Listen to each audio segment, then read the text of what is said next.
Hi guys! Welcome to my channel, Mommy Granny's Vlog. For today's video, I'm going to cook for our lunch and then gusto kong lutuin ngayon is pork chop. Nag-iisip ako kung pork chop with creamy mushroom sauce or pork chop barbecue. Ayan. So, abangan kung saan ang lulutuin ni Mommy G. Kasi parang I'm craving. Parang nagkikrave ako ng pork chop talaga. So, gusto ko nga na simple lang na pork chop like parang kamatis lang. Talagang sinusote mo lang siya ng kamatis. Kaso lang wala naman akong kamatis kasi kailangan ng maraming kamatis. Kasi kinamatisang pork chop dapat. Kasi wala akong kamatis. So, I'm thinking pork chop with mushroom creamy sauce and or pork chop barbecue. So let's see what I'm going to cook for lunch. So ayan guys, ito na yung ating pork chop. Hugas na siya. So i-dry natin dito sa strainer before natin ilagay dito sa ating paglalagyan. Ayan, so I decided to cook pork chop barbecue. Ayan.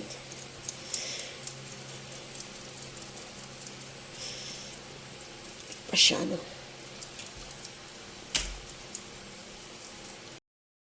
Ayan guys, na-drain na natin ng gusto. Dapat guys, bago natin siya lutuin, nakaseason po siya ng pepper and salt.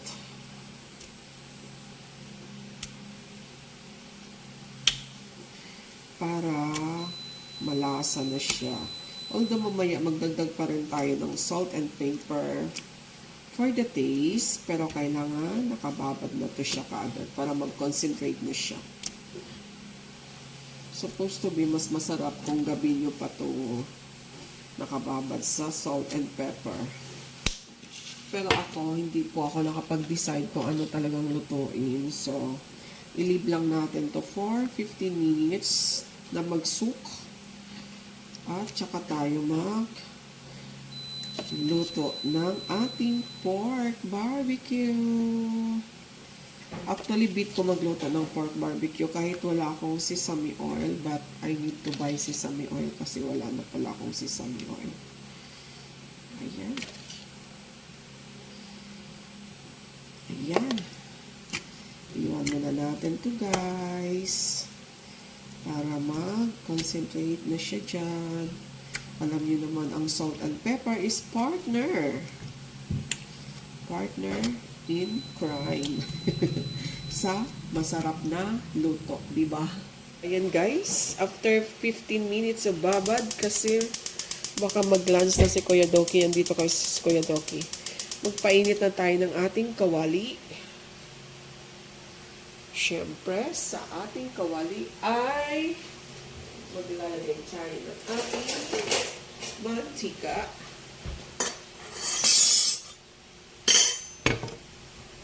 Parang hindi patuyo. May tubig pa. Patuyuin muna natin. Guys, mainit na po yung ating kawali. Maglagay po tayo ng mantika. Konti lang kasi yung ating kawali ay mantikain siya. Okay. Kailangan mainit lang talaga. And then, konting fried lang naman kasi lulutuin pa naman natin siya para magiging pork barbecue ang ating pork chop. So, kailangan lang siya konting fried talaga dito para mag-brownish lang siya. Saka natin i-go through to pork barbecue. Pork chop barbecue. Ayan.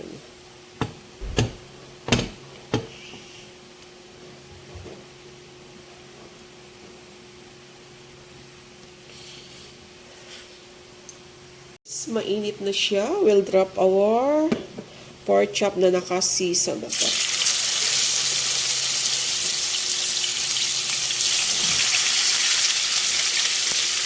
Hinaan lang natin ang apoy kasi tumatalsik. Ewan ko ba, bagong mantika man to. Cooking oil pa. Tumatalsik pa rin siya. Ayan, 4 na ang kasya. Gawin lang natin brown-brown. Hindi talaga totally i-cook sa fried natin. Mag-brown lang siya. Ayan, binaliktad na natin. Yung iba nagba-brown, yung iba hindi pa. So, ibalik na natin. Ito brown na siya. Oh. Ito hindi pa. Dapat ganito guys, naka-brown talaga siya. Kasi di ba ang kulay ng barbecue is brown. So, konting sauté na lang tayo mamaya sa kanyang barbecue sauce. Pwede na yata tayo maglapag na naman ng isa. Yung maliit lang. Kasi 8 slices to na pork chop. Medyo madami pala to. Pwede na rin tong maliit. Ito, dito sa gitna. At dito siya. Okay. Let me check. Okay. Ito.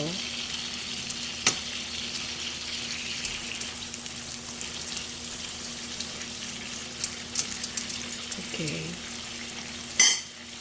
Ayan guys, checking tayo. Ito. Parang medyo mahina din ang ating gasing talaga. Nilakasan ko konti. Oo, ang hina ng gasol. Hindi man lang siya brown. Brown. Nilakasan natin konti. Pwede na tayo maglagay na naman ng isa dito. Nilakasan natin konti yung gasol guys. Kasi medyo matagal siya mag-brownish. Ang amoy na guys. Feeling ko may brown na. Mahina pala yung apoy ko kanina. Ganun pa din.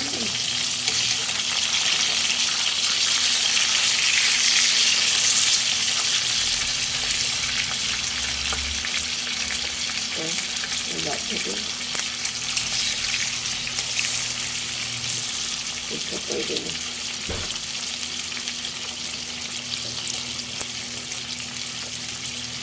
Set aside muna natin yan.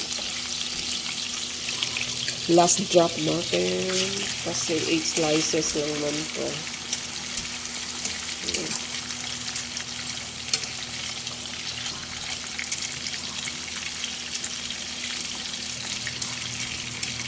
Okay.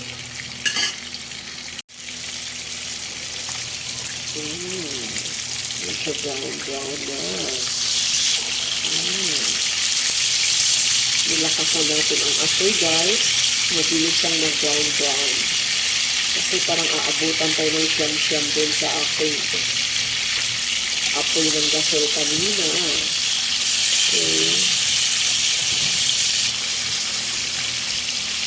Maliit lang yung mantika kanina guys. Pero since nagmamantika yung ating kawali, so game na siya.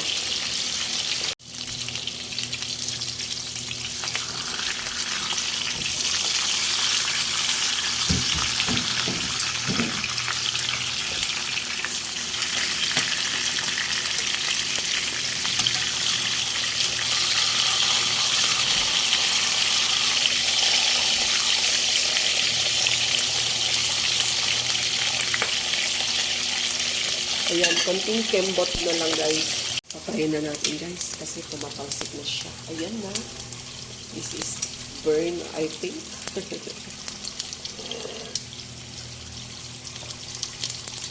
Ayan, ito yung tama-tama kasi totally brown na siya. Ito na lang isang pindot.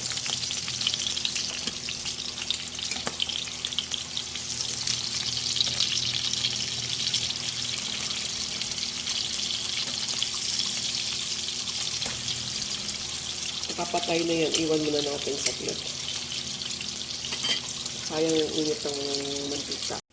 So, ayan guys, yung tirang mantika pa rin ang gagamitin natin. Now, we will start to cook our pork barbecue.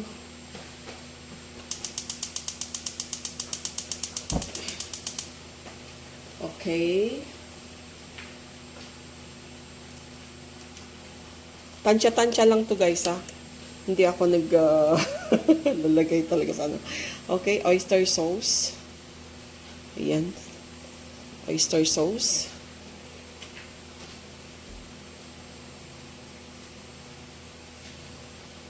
Ay, sorry. Soy sauce pala yun. Soy sauce. Tingnan nyo, nagkamali na ako. And then, oyster sauce natin.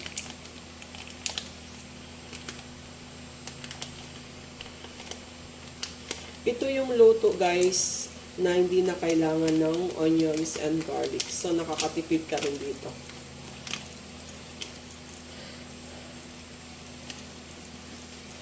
Ayan. Tapos ng oyster sauce, tomato ketchup, kahit estimate nyo lang din, hinaan natin yung apoy. Ayan. After ng ketchup natin, sugar, any kind of sugar, brown sugar or white sugar. Since brown sugar yung hinagamit natin sa bahay, so brown sugar. Or pwede rin kayo maglagay ng honey. Akin na yung honey yan.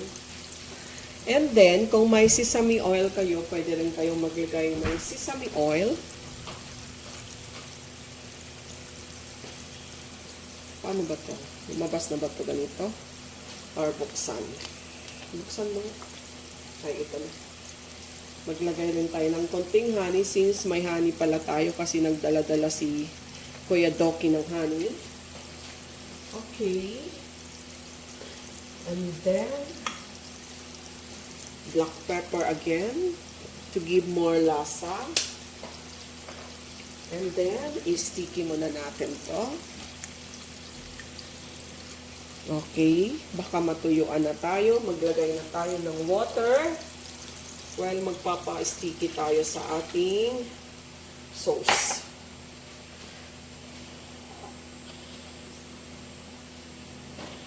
Kailangan guys, maging sticky talaga siya.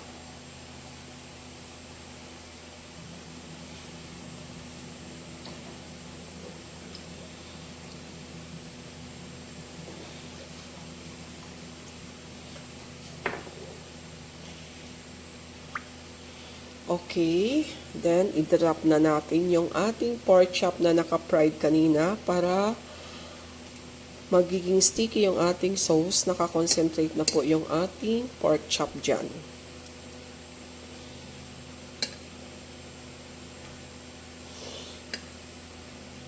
Depende sa tubig ha, or sa sauce na ilalagay nyo. Ako kasi gusto ko talaga maluto pa yung pork chop sa sauce na to bago siya magiging sticky. So, ayan. Hayaan na lang natin hanggang magiging sticky yung sauce. At takpan na natin yan. And guys, silipin na natin. Oh my God! Ayan. Marami pang sauce, guys.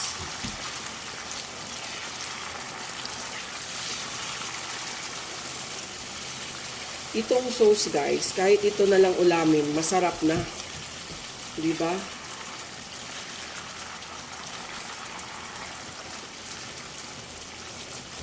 So, this is done. Ready to serve na yan. Mamaya, lalagay na natin sa ating plates para makakain na yung ating kapamilya. Ayan. Ayan.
So, ayan na guys. This is the finished product. Then, budbura natin ng parsley sa ibabaw.